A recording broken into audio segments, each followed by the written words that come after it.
Good evening, everyone, and welcome to the October 6th special work session of the Ann Arbor City Council, in which we have the pleasure to interview Ms. Etleen Cower, a city attorney candidate. Would our clerk please call the roll of council?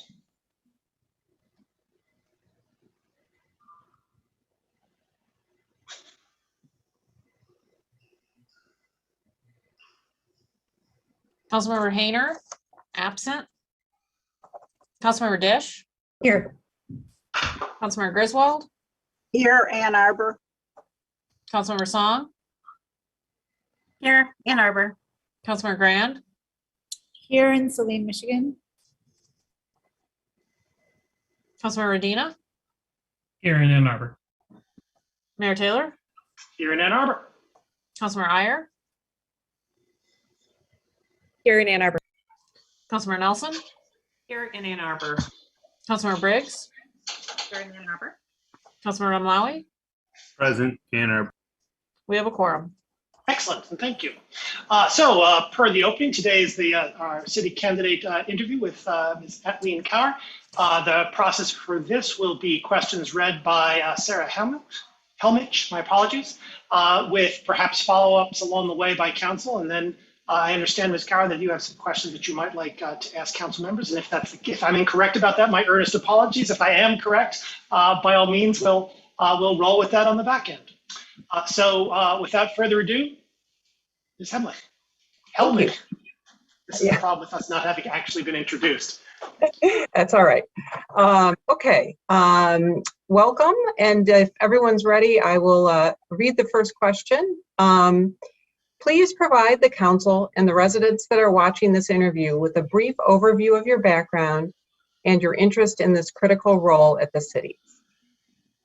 First, thank you for having me. It's an honor to be here with you and the citizens of Ann Arbor.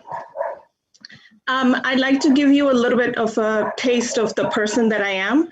You all have my resume, but like for most of us, our life experiences make us who we are. I will focus on my professional experiences, but I was fortunate enough to start at a community college in California and then be able to transfer into Harvard for my bachelor's degree.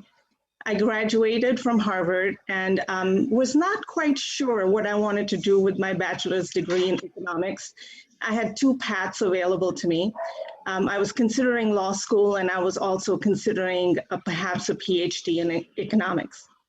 So I decided to apply to law school, but Columbia was very kind and let me defer actual enrollment for 2 years. In those 2 years, I worked at a firm called Analysis Group Economics. At that time, they were only 40 people. It had sort of a startup atmosphere. Now they're huge, but they started in Cambridge, Massachusetts. And they had figured out that for very complex litigation, sometimes lawyers needed to hire expert economists to give expert opinions on the economic outcome of whatever was in litigation. So I thought this would be a good opportunity to use my economics degree, but at the same time, maybe interact with some lawyers and see which way I wanted to go. So I worked there for 2 years, used my skills, did some statistical programming, but also met lots of lawyers from various law firms in Massachusetts, DC, New York. I decided that I sort of enjoyed the challenge of law and I would go ahead and pursue my law degree and enrolled in Columbia. And then graduated in 2002. Sometimes I joke that I came to Ann Arbor for love, but I have fallen in love with Ann Arbor. My now husband and I were in a long distance relationship. He was completing a residency at the University of Michigan. And I decided to move to Ann Arbor and start my professional career here. And I have lived in Ann Arbor since then and have been lucky enough to have a career that I'm proud of. I started work at Miller Canfield, downtown Ann Arbor, in their offices. I was very fortunate to connect with some partners that worked on large-scale litigation, national-scale litigation, but they were staffed very differently than your typical New York or DC law firm would be staffed, who were usually our opponents.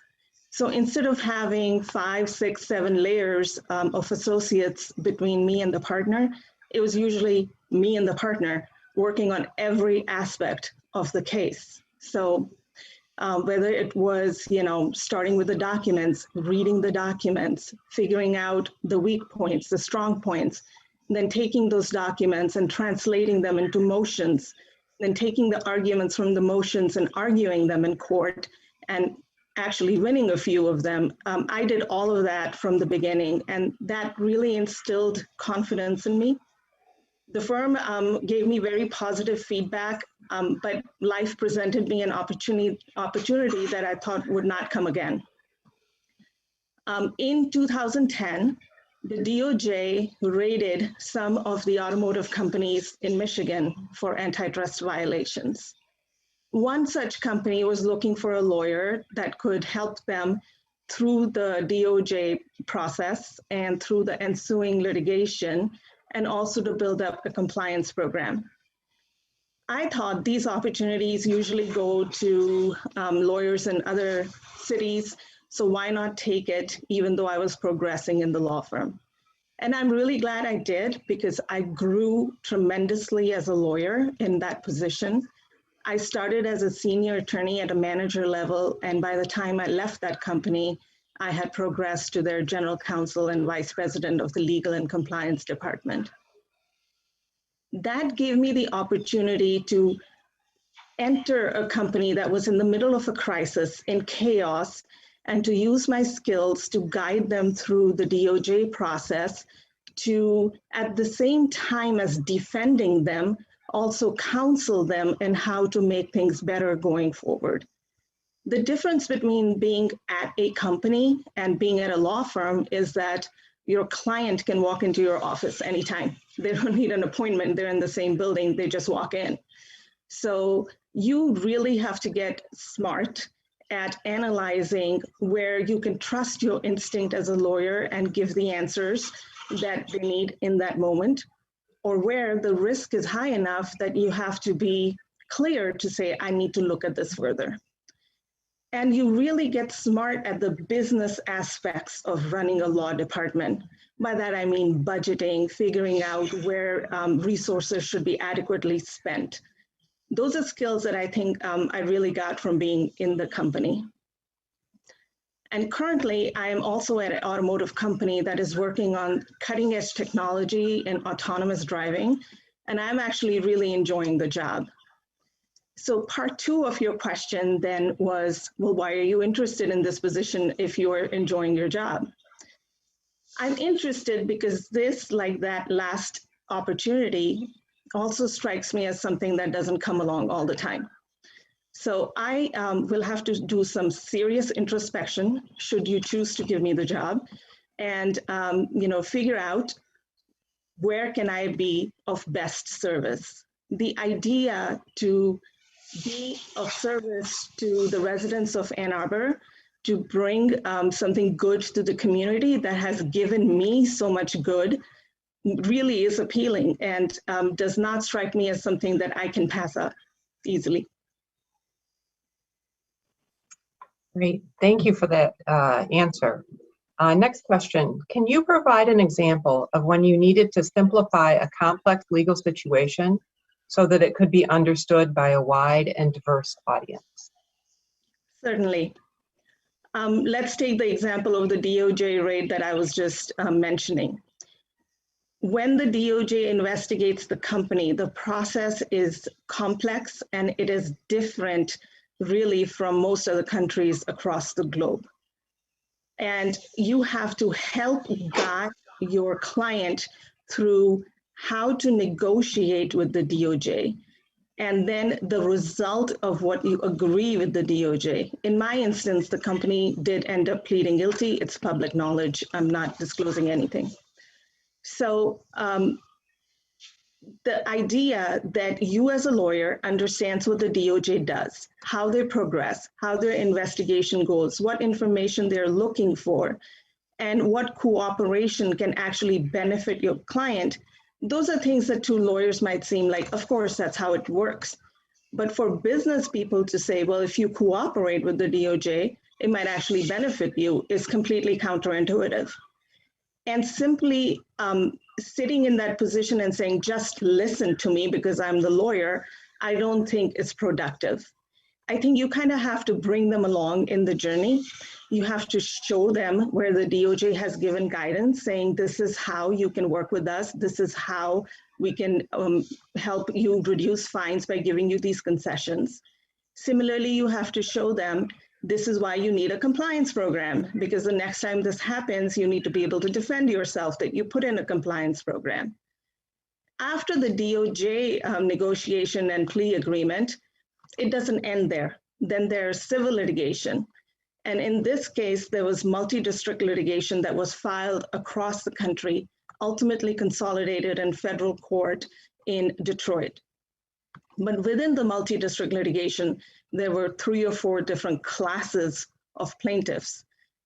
So now you have to explain to the client, why have you already paid and you're still being asked for more money in civil litigation?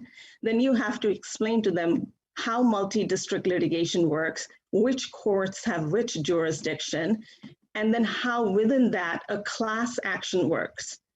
And I think the only way to do that is to, one, have patience, because they will ask the same questions again and again, which they're entitled to do because this is not their area of expertise. And 2, to really tell things as a narrative, as a story.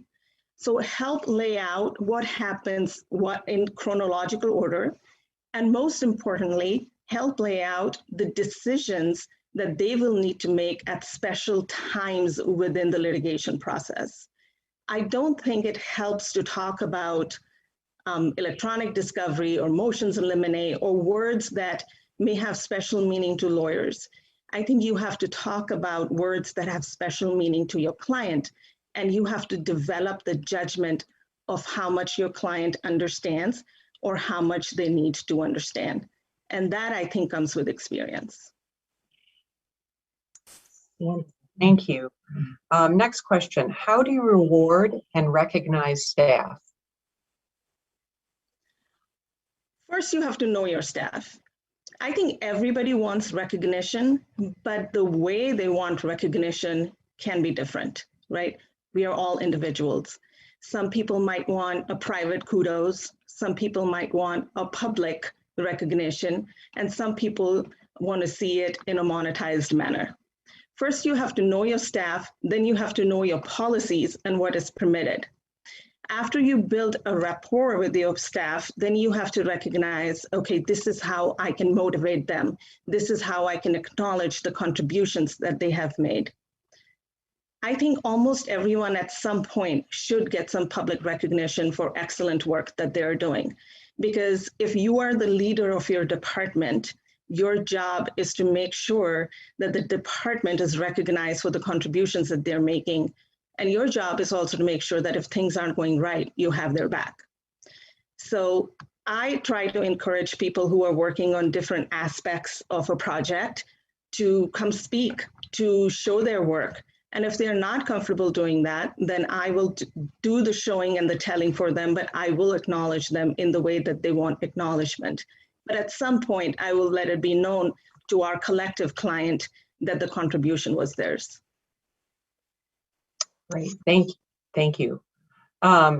Please describe your experience engaging with different perspectives. I think when you're working in a corporate setting, you have every sort of perspective coming at you. You have the financial perspective. There's a finance department that's trying to meet the numbers for the month or for the year. You have the engineering perspective, who is looking more long-term into investments into R&D and what could benefit the company. And then you have your other functions like IT, like human resources that are more focused on the work environment. And you may be faced with a situation where some interests are competing, and then it becomes the lawyer's job, provided it is a legal question. If it is a legal question, it becomes the lawyer's job to lay out the risks with every different avenue and to help explain the risks. But more than that, if the lawyer is able to see a path that may commonize the interests, I think it's important to propose that path so that you can bind people together. Great, Thank you. Please describe how you have effectively communicated with clients, board members, advisory panels, and/or council. Sure. I served as the compliance officer as well as the general counsel of the automotive company. In that aspect, I also served as a corporate secretary. In that aspect, I had to attend board meetings regularly and update the board of directors on the significant risks and opportunities being faced by the company and provide avenues to pursue. And you have to do that in a very succinct, quick way because they don't have a lot of time. So you have to know when to get to the gist of the point and what it is that they will be interested in hearing. But then you have to go one level down to the management and present your plan of execution and what you believe will be the end result from that plan of execution. You need buy-in from the one level down of management. When you achieve that buy-in from the one level down of management, then you put together a cross-functional team that will help you get to your end goal. And that cross-functional team then needs to be able to trust you, just like I said, that if they do a good job, they will be recognized for it. But I think you have to filter down all the way from the top to the bottom. In some instances, you have to filter up from the bottom to the top, and I've been able to do both. Wonderful, thank you. What defines your personal code of ethics? If it doesn't feel right, if I don't want my children to hear about it, I will not do it. My children are my guiding post. I want them to be proud of their mother. Understood. Next question. Please describe a situation where you disagreed with your governing board, and how did you approach that differing situation? So when a decision is being made in every organization, whether it's a public organization or whether it's a private organization, when a decision is being made, there's a time for debate. There's a time for consideration of various viewpoints. And at some point in that process, people do ask for legal advice of the various courses that they're contemplating. I may, at some point, think that the way the senior management or the majority is leaning is probably the riskiest of the legal options that they have. While the debate is taking place, I think it is my place to let them know that they are facing these risks. But in every organization, and really for the law, certainty and stability is required. So when a decision is being made, then you need to be the team player when it is made and get on board with the decision and help the team execute it in the best way possible. Great, thank you. How have you motivated and re-engaged your team following a setback? Let's take the example of COVID. I was general counsel when COVID hit. It was chaotic for every field and also in the legal field, right? Because different states were doing different things, different governors were doing different things. And if you happen to be general counsel of a company that is spread across various states in the United States and various countries across the Americas, then you have to be constantly monitoring what is going on in order to be able to advise your client whether they need to shut down in every state, you know, and then you don't only look at what the governor's orders say, you also look at the risks of what it means to shut down or stay open, and you look at what's happening in other countries. Doing all of that on a daily basis, my team was working really hard. I think we were collectively pulling in 17, 18 hours a day, each of us, to keep us motivated, and I needed the motivation just as much as they did. To keep us motivated, I had an 8 a.m. standing meeting with the team every day. It was a free flowing meeting. If somebody had a complaint, that's the place to complain. We would solve it to the best of our ability, get them the resources that they needed. And more than that, we would talk about what each person is going to focus on that day and what help they might need. Because if you take such a big problem, you just get overwhelmed. I think it is important to break it down for what can I achieve now in this day and not worry or start losing yourself in the bigness of the problem, because it's really small steps that get you to the ultimate result. So my job was to make sure that the team didn't sort of get overwhelmed with what was coming ahead of them, but to focus on what was right in front of them so that we could achieve now in this short term and then focus on the new problem for tomorrow. And I'm really proud to say that we did this for several months and were able to get good results for the company, as good as COVID could be for any company. Thanks. How do you create a culture of inclusion and belonging? I think that's a personality thing, right? If you embrace differences, if you embrace discourse, if you talk to people like they are your equals and that you value their input, I think that culture just comes with being that person. A leader has to lead by example and with humility. And by that, I don't mean that, humility doesn't make a leader weak, in my opinion. You can be a very decisive, strong leader, but still be humble and still recognize that you are standing on the shoulders of your team.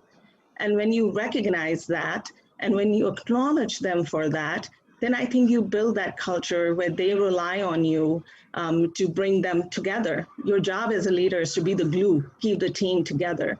And I really think that by opening yourself as a person that achieves that, you have to care for the person. You should know what's going on in their lives, because if they're going through a tough patch, then you need to be able to support them from a work perspective, spread out the work a little bit. But I really think that's a personality thing, and just being open to discourse and different people and different viewpoints. Thank you. How would you manage the high volume of initiatives that occur in the legal department? It wouldn't be new to me because that's what kind of I've been doing for the last 10 years. But I think that's where a good relationship with your client is important, right? Your client needs to understand the limitation of your resources, and there needs to be an open and honest discussion about what is our priority, your priority that I need to take care of in the next 24 to 48 hours versus the next weeks. Some of it will just come with judgment the more I am in the position as I learn. But initially, I think it'll have to be a fair and open communication back and forth for me to understand what is of priority to the council, because it is a priority to the citizens of Ann Arbor. So some of it will be a learning curve, but I think after a while, I will probably get the hang of this is a burning issue versus that it's not. Thank you. City Council is your client. What implications does this have when managing the legal department, your priorities, and communications? Well, the client is the beneficiary of legal advice. The department's job is to do the very best it can to provide excellent advice. An attorney plays several roles, right? When you are considering a decision, when you're considering different courses of action, your attorney is your counselor. Your attorney is talking to you about options, the risks associated with those options, alternative paths. When you have taken a decision, your attorney is your advocate, right? Because if your attorney has to, she will defend you or advocate for your position on the basis of the law. So I think the client is a beneficiary of what we will do. The department is the provider of excellent legal services. That's the roles that they will play. Wonderful, thank you. How would you provide fair and legal advice that clearly identifies potential risks and consequences? Well, it comes with analytical skills. So you have to identify what the ultimate goal is, define the ultimate goal, then look at several paths of getting there. When you look at several paths, then you look at what the law says about the several paths. Sometimes the law is clear, it's a yes or a no. Sometimes the law is not clear and it is open to interpretation. When the law is open to interpretation, then it is the job of the attorney to assess the different ways that it could be interpreted and what the risks associated with that might be. And by risk, I mean, the risk of a legal violation, but also of negative PR, and also the probability of that risk happening. And you assess all of that, and then you provide a fair and honest opinion, legal opinion to your client, and the client makes the decision. Thank you. How would you stay current in municipal best practices? I would become, while I'm not currently, I would become active in the municipal bar, in the state bar section of municipal law. I would benchmark what is going on in other city attorneys' offices. I would definitely have to keep a pulse on the news and the sentiments of the citizens of Ann Arbor. And because that will enlighten me to potential issues that might come up that I can maybe proactively think about. And I will read and learn. Great. Yeah. Along those lines, how will you get up to speed on the current legal issues facing the city? Well, I've already sort of taken a bit of initiative in that area. I have spoken with the current city attorney, and he has graciously provided me materials that are publicly available to review. I have started understanding the makeup of the office and the different services, the service areas that they provide advice to. So I've sort of already started doing that. Mr. Postima has offered to overlap with the new city attorney and transition smoothly. I think I would rely on his expertise to get up to speed, but then of course bring my own knowledge and experience to the position. Thank you. Thank you. How would you prioritize work and communicate with stakeholders that their projects are not the top priority? I don't think I would ever say to a client, your project is not a top priority, because for them it is, right? So I think I would only say, I have X, Y, and Z going on that has a deadline of tomorrow. Your project is important to me and I will work on it, but I need to have an honest communication with you that I'm not going to be able to provide you this advice in the time frame you initially thought. And I think that yours could wait because the other one has a hard deadline that cannot wait and might affect us collectively. But I think every project and every client question is important. Great. All right. Well, thank you, Ms. Cower, for those answers. That is the end of the prepared questions. So if anyone has any follow-on questions, please go ahead.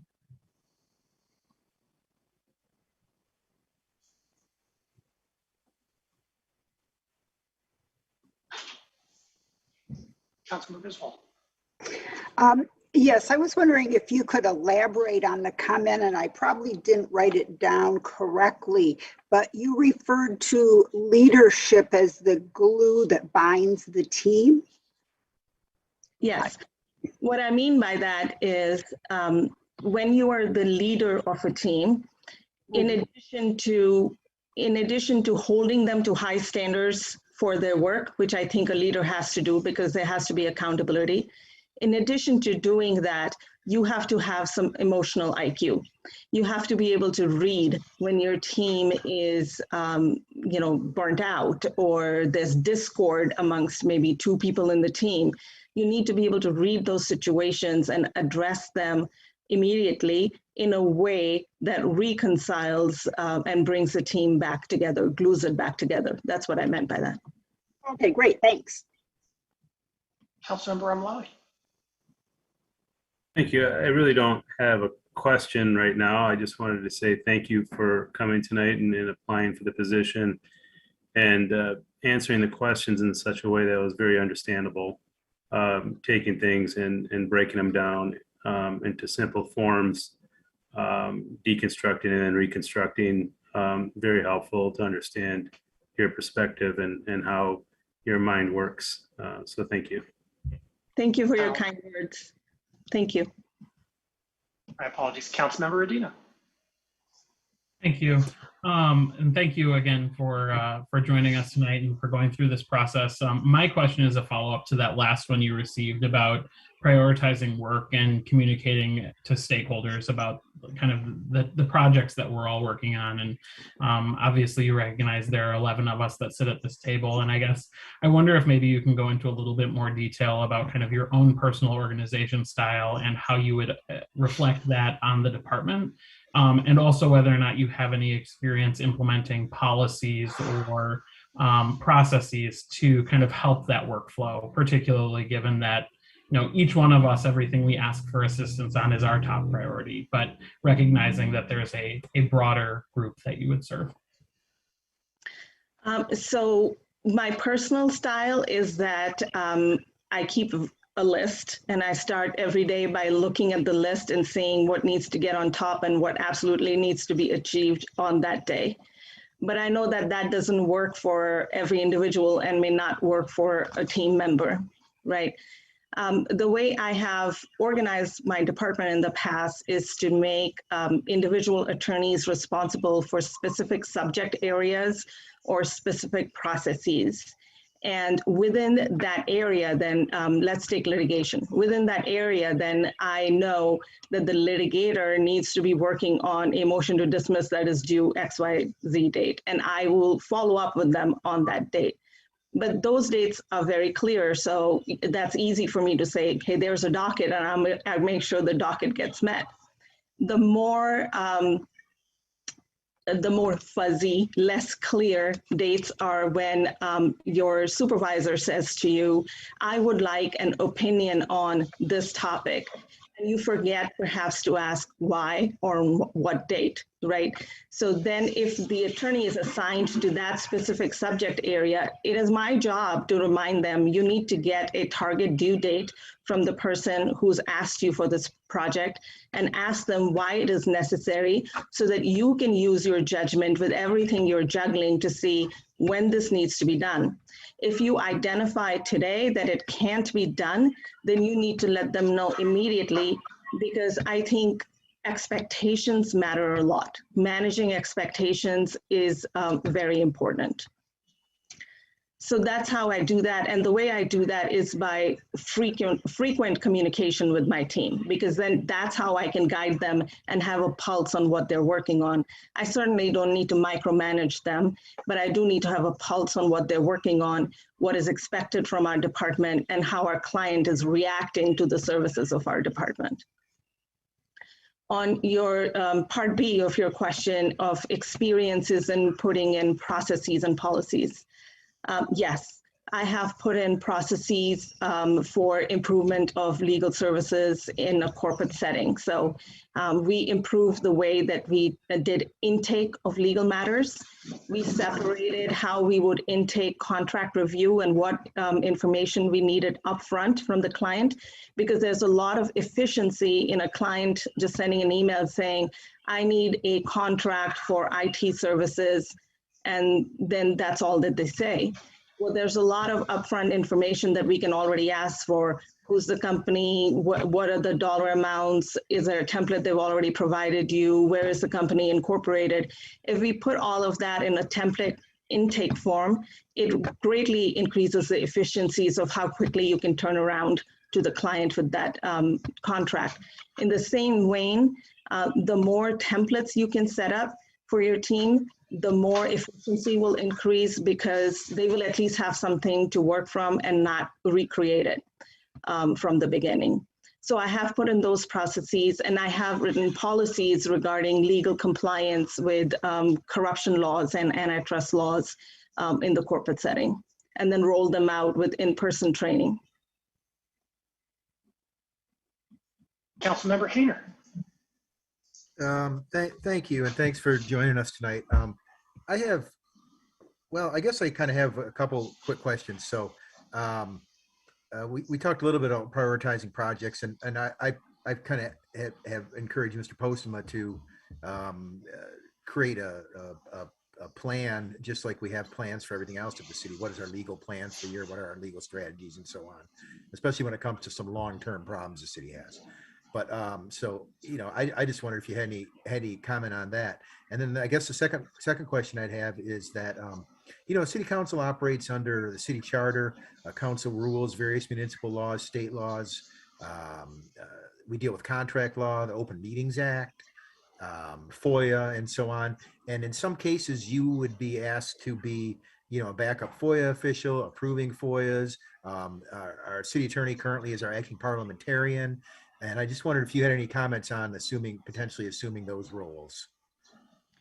So an honest comment would be that that's a very steep learning curve, but I feel like I'm up to the challenge and would actually enjoy the challenge because I'm not coming from a municipal setting. So I'd have to learn really fast. But then again, I went to a corporate setting from a law firm and learned really fast. So I'm not afraid of the challenge, but I want to be honest that it would be a steep learning curve. With respect to your first question on whether there should be a legal plan, I think that's a very interesting question because of the Open Meeting Act and the FOIA request, because obviously you're the client as the council, so attorney-client privilege does attach to you. That does not mean that fear of violating the privilege should be so restrictive that nothing can be shared in document format that could be public. It would just have to be very carefully thought out. And I'm sure once I get to the office, I'll have to figure out what the initiatives are in the near term that should be undertaken, that perhaps there is absolutely no attorney-client privilege issues with sharing. I'd have to do that analysis to firmly answer that question. Sure. Thanks for that answer. I appreciate your forthright answer. You know, our charter speaks to opinions being issued from the Office of the City Attorney as being published. Is that something you're comfortable doing? Creating opinions for council that are able to be published within the realms of the, you know, the obvious privacy matters that might come up around, say, a lawsuit like the Gelman lawsuit or something, where we have various, you know, gag orders imposed by the courts. But are you comfortable with your opinions being published? Yes. I mean, that's my bread and butter. Yes. Okay. Thank you. Councilmember Dish. Hi, thanks so much for your interview.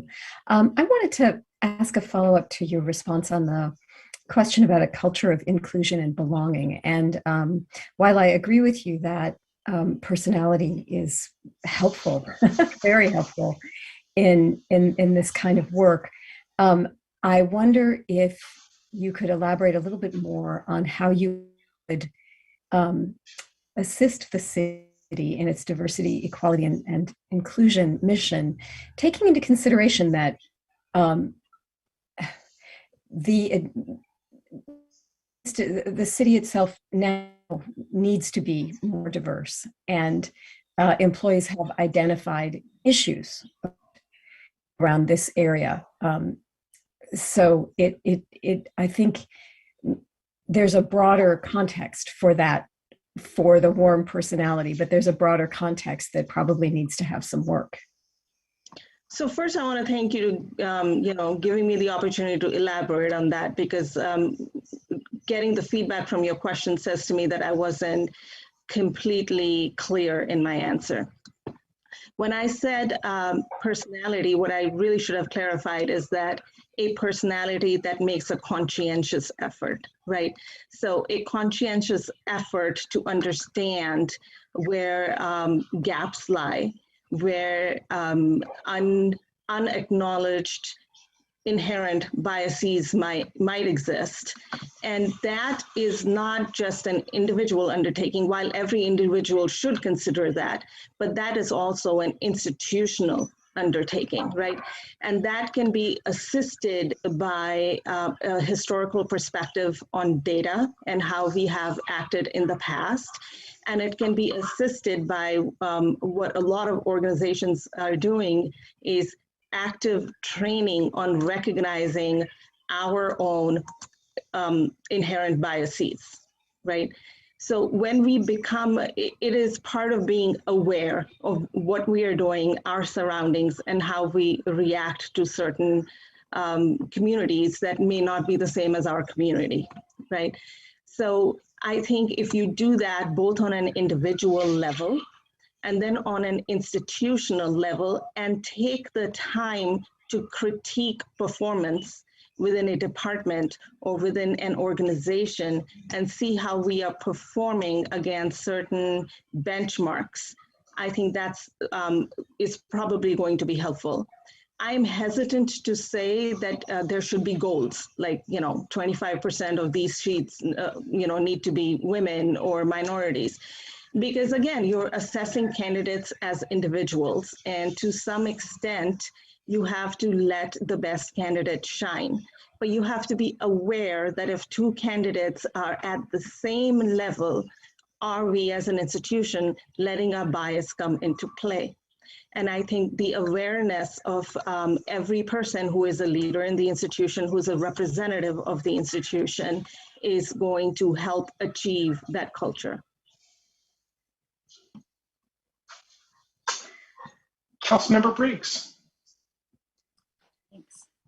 Thank you for being here. It's been wonderful to learn more about you this evening. I have a question about how you might handle sort of potentially frustrating experiences should you come on board. And so I'm curious, obviously the city attorney's office regularly provides confidential legal advice for us as council. And I'm curious how you might handle that advice being misrepresented by council, either intentionally or unintentionally. So I think, well, I'm human. I probably will get frustrated in the first instance, but I think then identifying what really happened there is key to understanding that, right? Being reactive immediately in the moment is not really my style. I'm more introspective. I take a decision and then I go down that path, but I'm more introspective, and I like to hear from other people what they think happened and then react. If the misrepresentation in your example was intentional, then I think after some introspection, I would have to figure out how I honestly discuss the situation with council and express that that is actually going against my legal advice and my ethics, and that should not be done. If it is unintentional, then I have to be introspective and think about, why did that happen? Did my advice not translate? Did I not explain it clearly? Was there something else distracting that was going on? And then attack the root cause of that so that we can move on. Thank you.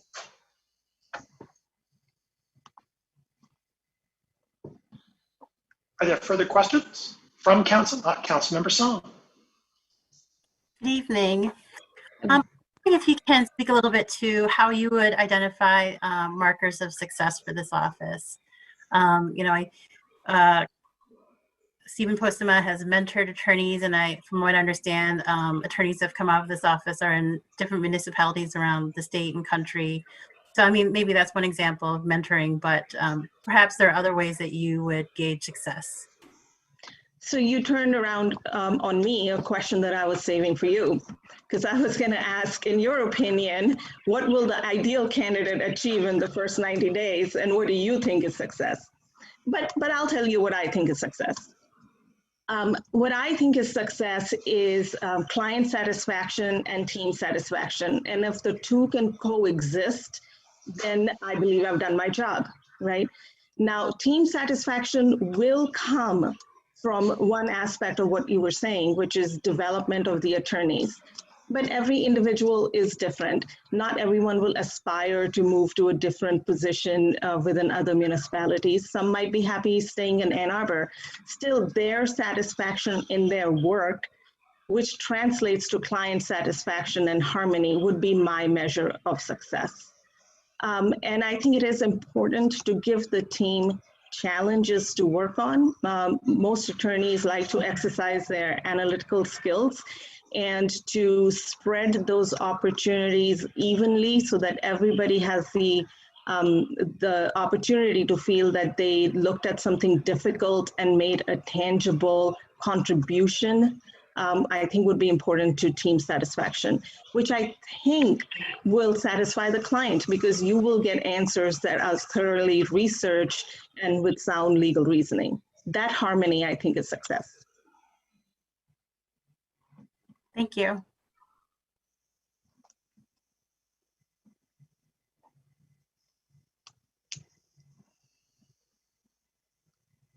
Any further questions?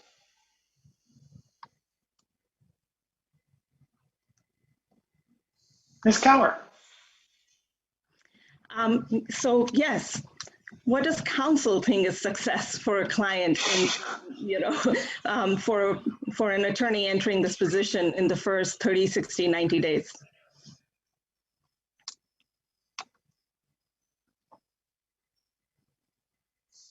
Councilmember Hayner. Well, maybe I'd answer that with the question back. I was looking through my notes again, and I did kind of have another question. I mean, I think success is not a lot of drama coming out of an office that runs smoothly and gets the work done in what's considered an acceptably timely manner.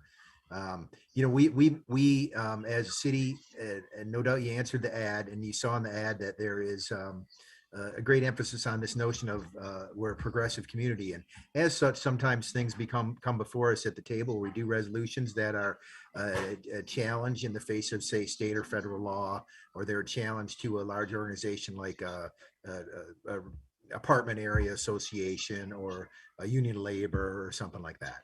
And so such is the cost of being on the edge of new ideas and new thoughts and so on. It lends itself to a lot of lawsuits. We get sued a lot. I think my success, my definition of success would be that we are able to craft our laws and our resolutions and our attempts to influence public policy, both locally and in greater ways, in such a way that we don't get sued so much. Okay. I wonder if you had any comment on that. Well, then I think I will have to take a deep look at how advice is rendered and how the legal writing is done and how benchmarking is done with other progressive communities nationally. I think that's going to be key to figure out where opportunities for improvement lie for the department and the work that it has done. Thank you. Councilmember O'Malley. Thank you. I appreciate the last conversation. It is a challenging position to be in as folks want to pursue policy, even against the legal advice sometimes that we receive, and to being able to articulate and maintain a principled advice is difficult, sometimes under the political pressures that are applied. But I guess for me, the success in just the short 90 days is hard to measure. I think anything less than 1 year is very difficult to measure. There's a steep learning curve, perhaps, if you were to take on this position with the municipal law and the lack of the experience. But I'm from the perspective that I don't think that will take very long with somebody of your caliber.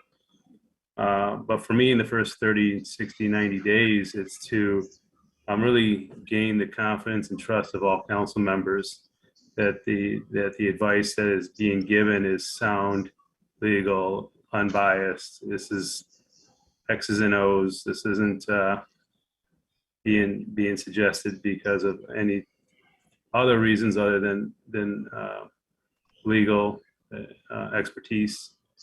And there's just strong communication, so we get to know each other, like as you stated earlier, the styles and feeling included and equal, and everyone feeling treated the same, I think is extremely important.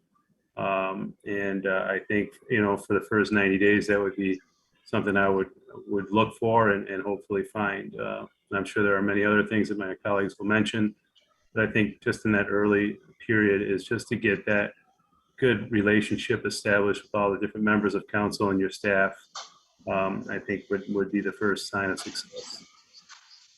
I appreciate that candid feedback, and my personal position is that the city attorney is not a council member, so the city attorney's job is to advise on what the majority of the council decides, and not necessarily to take political positions. We got 5 people in the queue. Ms. Carrick, how many questions do you have of us? I have maybe 1 or 2 more. All right. Well, perhaps the council members responding to you will calibrate with that in mind. Councilmember Briggs. Thanks. I agree with Councilmember Romlawi in terms of first 90 days is a lot about relationship building. I also think it's obviously a big transitional time. So I think success is really about us successfully putting the supports in place so that you feel supported coming into the organization, have the tools that you need to succeed in the first 90 days, in the first year, and really understanding what that is, both from city attorney's office, but also what you need from us to have that environment. I'm glad there would be a long overlap time, because I think that provides the opportunity to come up to speed on different issues. That's what I'd like to say. Yes, I'm glad that there will be that time. Councilmember Nelson. Thank you. And I just want to thank you so much for applying for this job and making yourself available for this. I'm really enjoying getting to know you better, even just tonight. I was struck by something you said earlier about in communicating with clients and explaining issues to them, trying to get an understanding of how much your clients understand and how much they need to understand. And so I guess one of the things that I think you're going to find this council is sort of a range of interest and curiosity, and the degree to which any one of us wants to understand an issue or inquire about an issue or ask questions about an issue. For me, a measure of success in the first 90 days will be starting perhaps or if not getting really far along in building those bridges and understanding how much each of us are interested in grappling with these issues in a serious way. Because you can see from our council agendas and some of our discussions what the range of interests are, and how some members of this council are particularly interested in certain issues and less interested in others. And yeah, so I'm really looking forward to a new city attorney and those kind of channels for communication and helping us understand issues better. Absolutely. I do think it is the city attorney's job to bring along his or her clients and make sure that they are satisfied with that their questions have been answered and they understand the advice that's given to them. I think that's critical. Councilmember Iyer. Thanks. And before my comment, I got a text just now from Julie saying she's trying to get back in. Oh, thank you. Yes. Okay, thank you for being here tonight and talking with us. This has been great so far. In addition to what my colleagues have said, which, I've agreed with a lot of it in terms of the first 90 days, the focus, of course, will be on the transition and getting used to us and us getting used to you and the staff and all of that.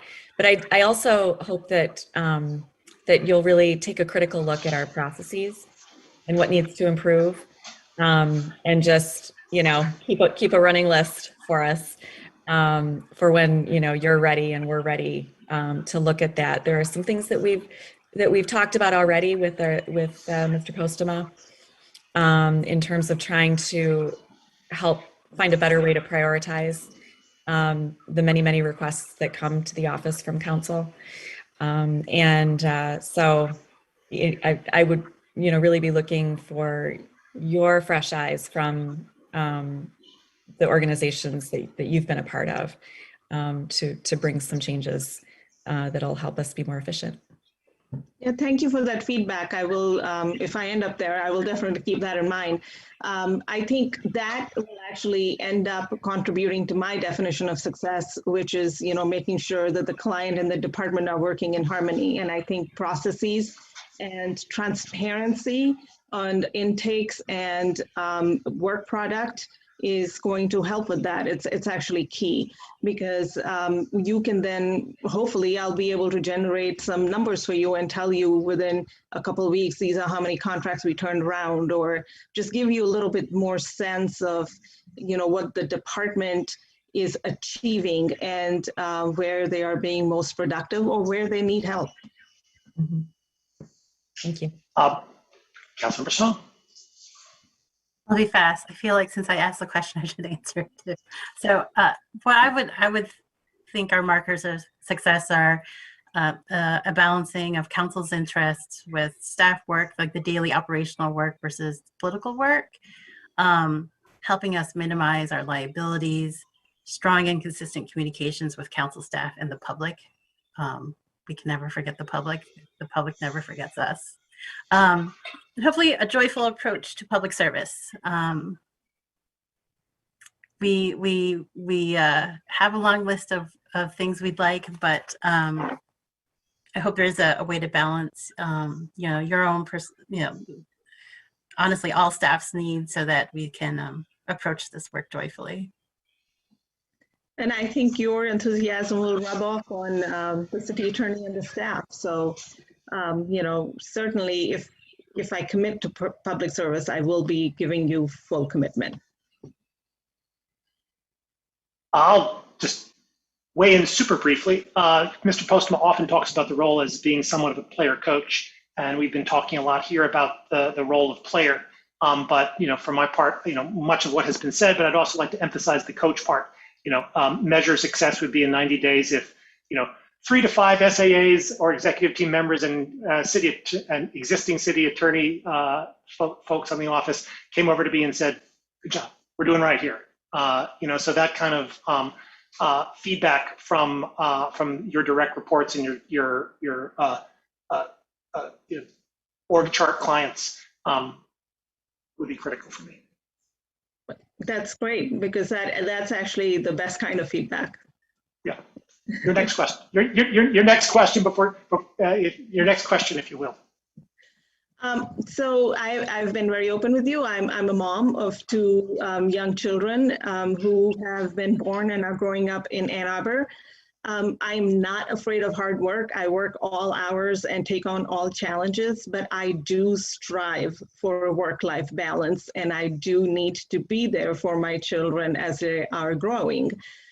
So I would like to understand council's expectations in the context of work-life balance for the city attorney.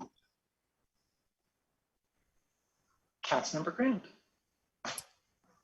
Yeah, thank you for that question. I think many of us are living it ourselves as council members. So I think we come from the perspective, like I myself am doing this meeting from a lobby down the street from my son's practice while my daughter has a game that my husband needs to take, right? So we know, and I think often when I'm telling to Mr. Postma is like, actually go on vacation, Stephen, right? Like actually, so I don't think that I would expect the city attorney to become a martyr for the city. Like that said, I don't want to sugarcoat it either, right? We have some late meetings, we have emergencies that come up, like things happen, but at the same time, I think it's critically important that all of our city staff are able to take the time they need for their families, and not only that, but for themselves as well. So yeah, I think it's a very challenging position, but I also think that there's quite a deep bench too. And we've seen them stand in when need be and take on great responsibility. So I think part of that, to me, to answer that, like 30, 60, 90 days too, is really knowing the team and being able to figure out how to best leverage their talents too, so that you can achieve some semblance of balance. Thank you. Councilmember Medina. Thanks. Yeah, and Councilmember Grant said a lot of what I was going to say, which is, one, I do think we have a really deep bench and we have an excellent team, and I think that they are folks that you're going to be able to rely on to help with some of that as well, and to one of the reasons that I asked about processes in my question is because I do know that we are a demanding council. This is a demanding job. There are a lot of issues that come up and lawsuits that come up because we are we are often on the leading edge of a lot of issues, and so we are the city that can get sued. I think Mr. Postma is at times maybe a bit of a workaholic. I think we all kind of joked with him when he talked about taking vacation. But I think that is something that we should be able to expect of our staff as well. But I think to the extent that you can figure out a way to implement those processes and things like that to help ensure that not only do you have that healthy work-life balance, but so does your staff, and also to be able to document and push back to us as your client when there are times when the 11 of us are maybe being so demanding of the office that doesn't exist anymore, because I think that's also equally important for us to know as an employer, and also to help prioritize our own requests and how urgent the timelines really are for us sometimes. So I think that's where some of your comments on like communication and transparency come in. To the extent that we understand the workload, I think we all want to be better partners in helping to achieve that for our staff, because we recognize that our staff is great and we want to keep you here. We want this to be a good place to work. Thank you. Councilmember Amlani. Thank you, and appreciate the candid question, and putting it out there. A lot has been said already as it relates to that. And you've spoken earlier about managing expectations, and I think that would help define those borders and boundaries, because yes, it could be a 100-hour-a-week job if you allow it to.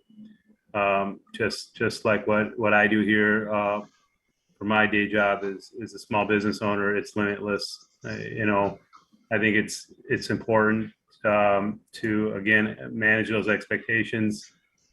Push back on council when they're taking you over the edge, taking the rest of the organization over the cliff, which will require even more work. Making sure that we're not causing issues that don't need to be, and in calculating our risks and our decisions. Though, I think it's important to manage your workload, because I strongly believe in the law of diminishing returns. And if you overextend yourself and you're working too much, the product that you'll be able to deliver, I don't think would be your best. So managing it so the law of diminishing returns doesn't influence what happens in the office. And like was said before, there is a team of staff that have many years of experience, and I think proper management and delegation, once you have gone through the onboarding and learned, I think obviously the first 6 months will be perhaps more, and hopefully less as the processes and you institute your own policies and procedures. But I think it's important that you do define your boundaries and set expectations and maintain them. Thank you. Councilmember Nelson. Councilmember, you're inaudible. Sorry, I hit the button twice. I think people have said a lot of good things. I think if you you're going to support us in making sure that this doesn't go off the rails in managing expectations. I know that I make an effort to communicate my own expectations when I ask a question that's not pressing. And like Julie said, that we're all sort of living a different kind of balance. For instance, I have to communicate to people that my job as a preschool teacher is completely inflexible during certain hours.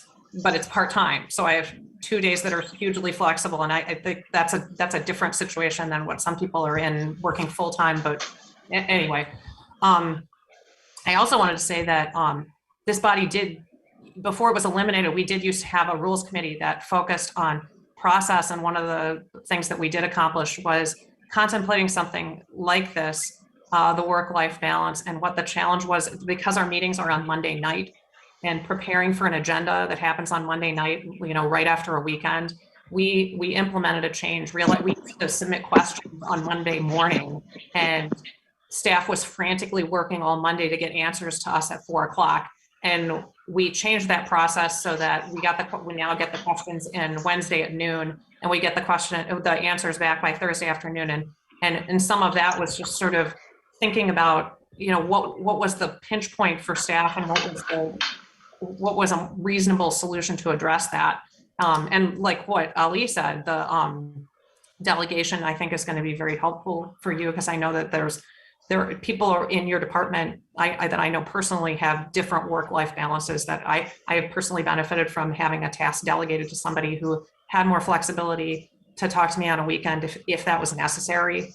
But to the extent that you can manage our expectations and help us understand, like, this is something we're going to talk about next Tuesday, or we're going to be able to get to it this day. I'm just not available on Saturdays, or, whatever it is. I do believe that all of us will be respectful of that. That we've had a handful of sort of emergency kind of things in the last few chaotic months, but hopefully things will settle down. Councilmember Griswold. Yes, I've had experience both as a working parent and as a working foster parent. And I think sometimes that forces you to prioritize and be more effective, because the time is not your own much of the time. And I'm very confident in your skills, because this interview process, I feel like I've learned so much about you, as well as sort of a refresher on management techniques.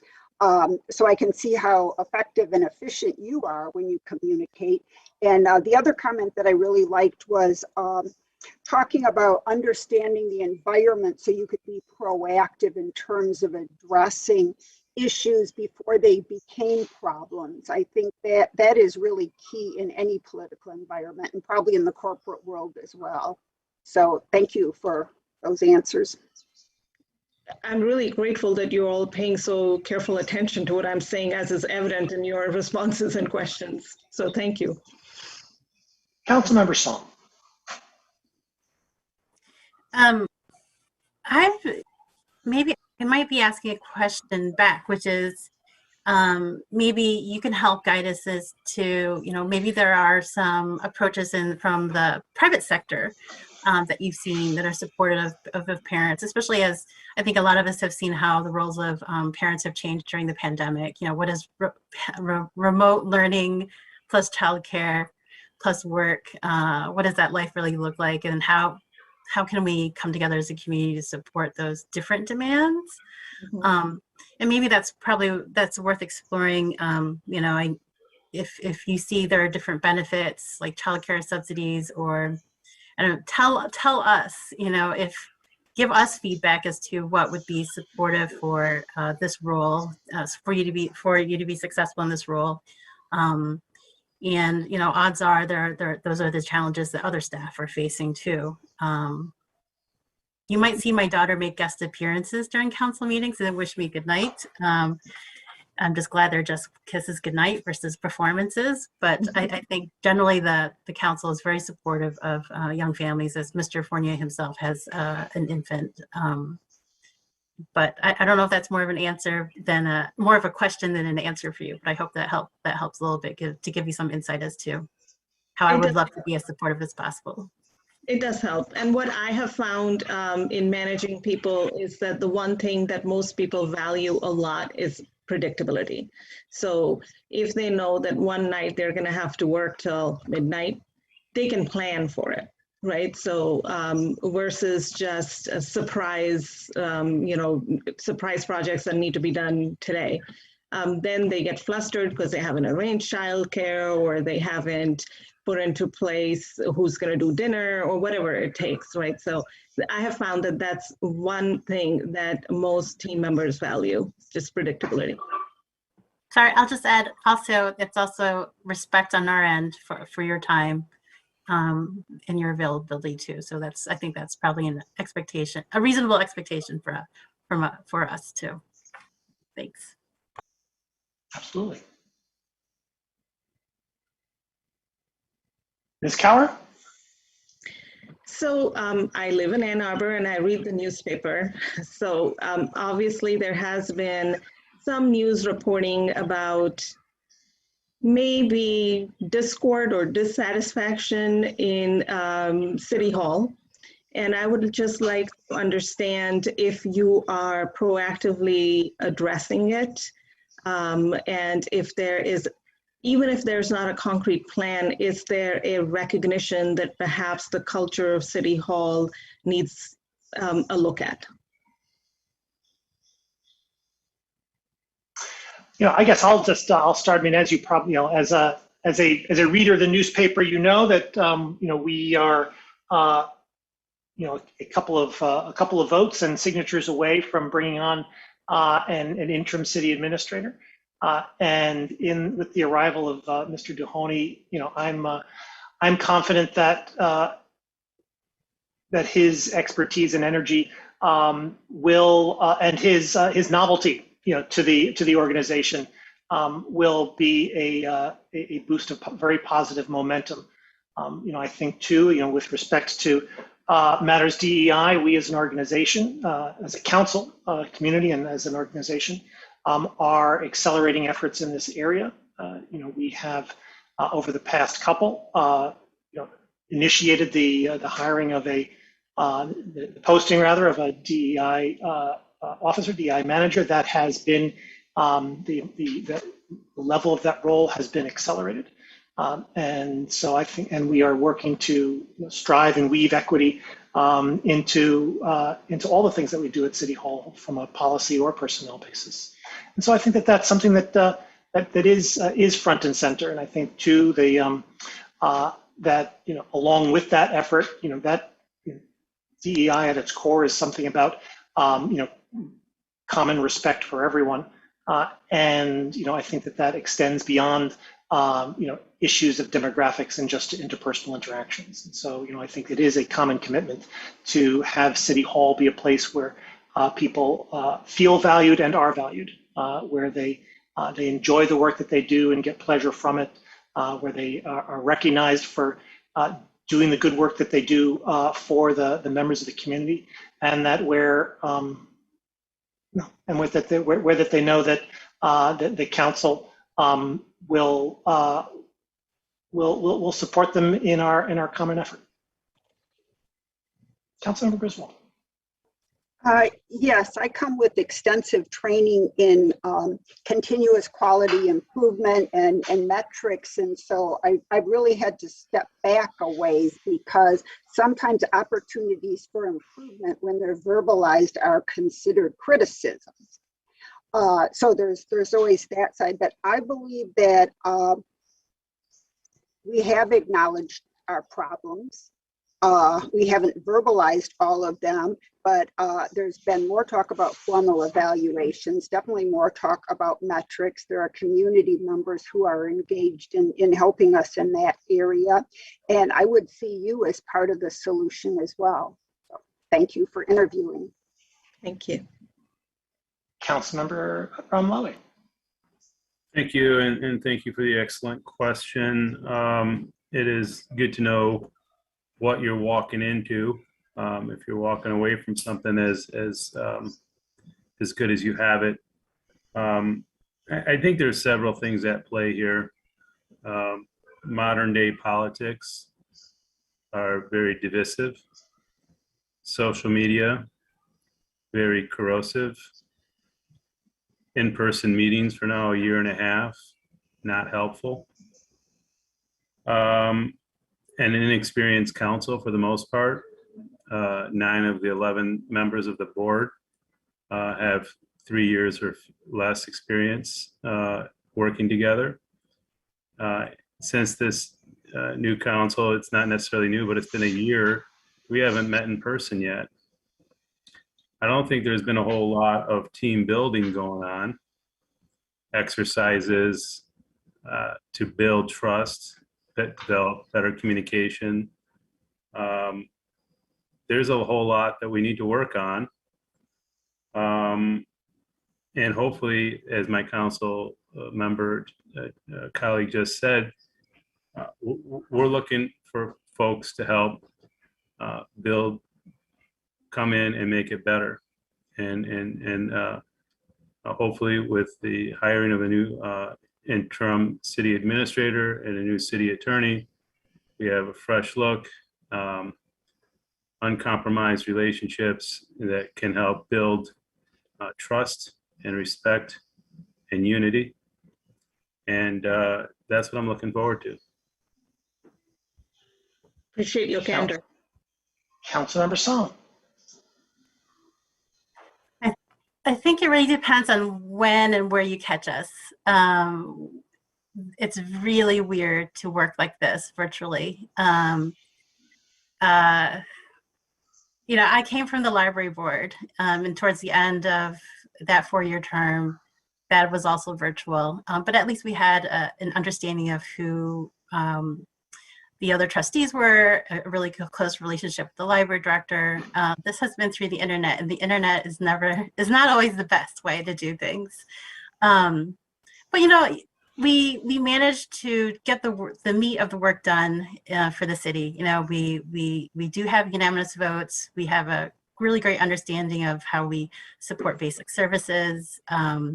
I think we're all collectively excited about, you know, how we can move our city ahead and in recovery out of the pandemic.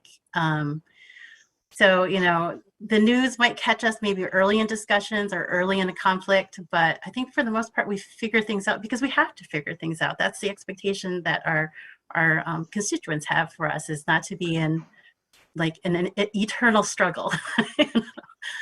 We are supposed to be resolving situations and come to a better understanding. We have 4 years with each other, so it has to begin sooner than later. So I don't know if that, you know, for me, you know, you might see some discord. You know, maybe it's personality differences, maybe it's different ways that we communicate our priorities and our work and our interests. But I think ultimately, you know, anyone who comes to public service comes with the idea that, you know, we're trying to work towards a greater good. And the more partnerships that we can find between each other and communicate that, the better. I appreciate that, and I can sympathize with some of the points made, because it is weird to interview for a job. So I can certainly understand, you know, why it's difficult to connect on a personal level, and that does help put things in context. So thank you. I did deliver snacks when I was first elected, and kimchi. So we do to different folks. So I think we do try, and we see each other at different events in town. It ends up being a small town. So, you know, we do try to find ways to connect. It is a really, really small town. Councilmember Briggs. Yeah, I would say in terms of some of the things that you read about in the paper, or maybe have watched on council on the screen, there are two areas. The mayor spoke to the efforts that we have undertaken to make sure that the organizational culture is strong, in addition to being excited about the hire of our new interim city administrator. We've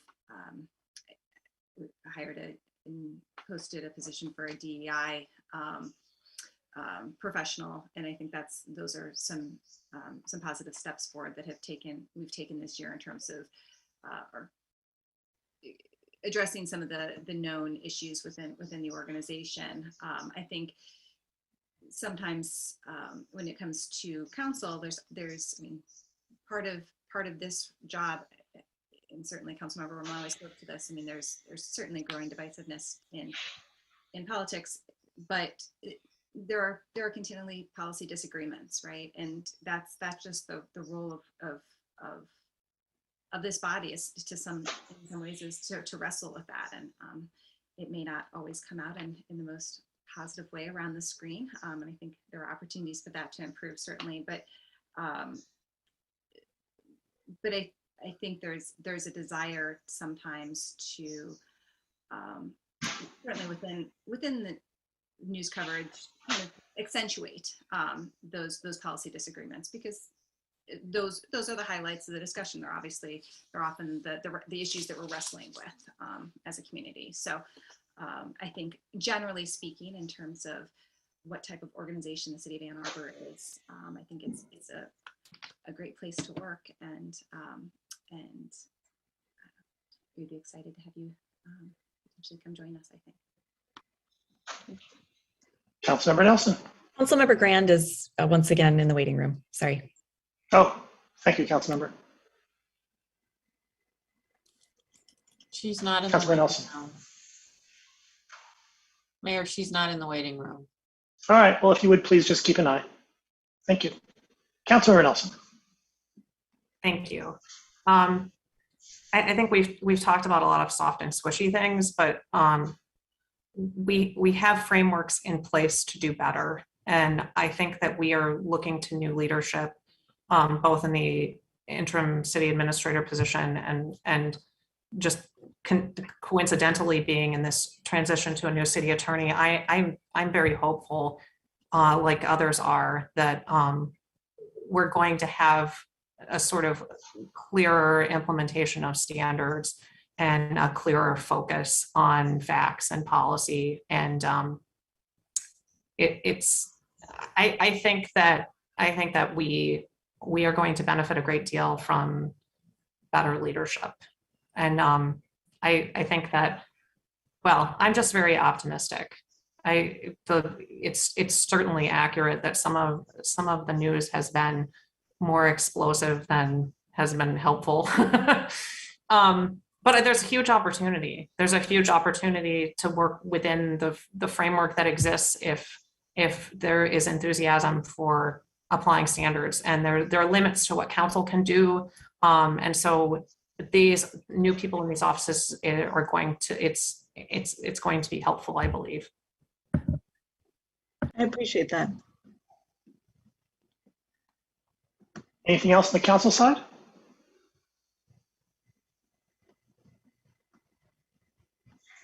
Ms. Carroll, do you have another question, or do you want to close, or what are you looking for here? I will just give a couple of thoughts to close. I don't have any more questions. Having talked to you, I'm optimistic and hopeful for the future of Ann Arbor as well. I do think that we have the privilege, but also the responsibility of living in a city that is willing to do things for the first time, be the city that puts itself out as being more progressive. But, you know, with it is responsibility as much as it is the privilege. And whoever you select for this position, I think this position needs to be able to build the trust with council that it is an equal partnership, that the legal advice is well researched and sound and free of any personal agenda, but really with just the thought of the betterment of the city. And the city has chosen you as representatives of itself. And I think that's what this position should do, in addition to being a good leader for the department to help bring us to that point. But thank you so much for taking the time to speak with me, and really for being candid in your responses and also in your questions. Excellent. Well, Ms. Cower, if I will take the liberty of thank you on behalf of the group. You know, I and we are grateful for your interest in the position, and for your commitment, your longstanding commitment to the city that we all love and tend for. So so thank you so much. We're grateful, and good hunting on your next interviews tomorrow. Thank you so much. Thank you. Ms. Helmuth, thank you very much for your help. Bye-bye. Happy to do it. Thank you. You bet. Good night. Oh, we're not done yet. Oh, Council communications, oh, public comment. We now come to public comment general time. Public comment general time is an opportunity for members of the public to speak to council and the community about matters of municipal interest. To speak at public comment general time, one need not have signed up in advance. To speak at public comment general time, please enter the number on your screen. That is 877-853-5247. 877-853-5247. Once you're connected, please enter meeting ID 942-1273-2148. 942-1273-2148. Once you're connected, please further enter *9, *9 to indicate that you wish to speak. When our clerk identifies you by the last 3 digits of your telephone number, it will be your turn to speak. When it is your turn to speak, you will have 3 minutes in which to speak, so please pay close attention to the time. Our clerk will notify you when 30 seconds are remaining and when your time is expired. When your time is expired, please conclude your remarks and cede the floor. Is there anyone who would like to speak at public comment?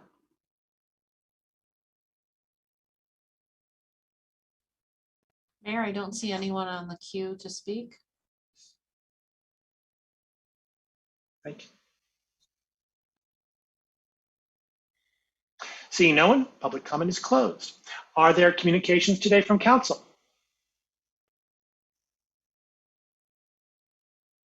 May I have a motion to adjourn, please? Councilmember Griswold.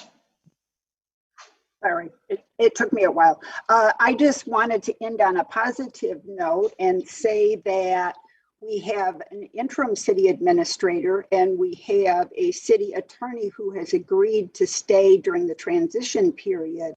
So while these are challenging times, I am also hopeful, and I think there'll be a lot of support for our new staff members.